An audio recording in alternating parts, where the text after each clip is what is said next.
ఓం శ్రీ గురుభ్యో నమ. మంత్రబలం శీర్షికలో మరి వజ్రం లాంటి దృఢమైన శరీరం కావాలంటే, అనారోగ్యాలు అవి లేకుండా ఉండాలన్నట్లయితే ఈ మంత్రాన్ని జపించినట్లయితే దృఢమైన శరీరం వస్తుంది అని పెద్దలు చెప్తారండి. ఇదేంటంటే నారసింహ మంత్రం అండి ఇది. ఎందుకనంటే నరసింహస్వామి వజ్రకాయుడు అండి. ఆయనకు అసలు గోళ్ళ దగ్గర నుంచి అన్నీ మంచి బలమైనవే. అసలు ఆయుధాలు కావాలా ఆయనకి? అటువంటి రూపం అయింది. శరీరంలోనే ఆ బలం ఉంది, దృఢమైన శరీరం. అందుకని మంచి శరీరము, దృఢమైన అంటే ముఖ్యంగా కుస్తీ పోటీలు లాంటి వాళ్ళు, ఏదైనా మంచి పోటీల్లో పాల్గొనేవాళ్ళు, ఇటువంటి వాళ్ళందరూ కూడా ఈ మంత్రం బాగా ఉపయోగపడుతుందండి.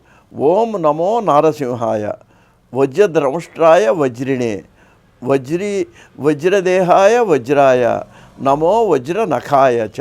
మరోసారి చెప్తా. ఓం నమో నారసింహాయ వజ్రదంష్ట్రాయ వజ్రిణే వజ్రదేహాయ వజ్రాయ నమో వజ్ర నఖాయ చ. ఓ నరసింహస్వామి, నీకు దంష్ట్రాలు కోరలు వజ్రాల్లాగా బలమైనవి. నువ్వు శరీరమే వజ్రంలాగా ఉన్నావు. నువ్వు వజ్రాయ నమో వజ్రనఖాయ చ. గోళ్ళు కూడా వజ్రాల్లాగా బలంగా ఉన్నాయి. అటువంటి స్వామి నాకు దృఢమైన శరీరం ఇవ్వాల్సిందే అని ఈ మంత్రంలో ఉంది. మరొకసారి చెప్తాను.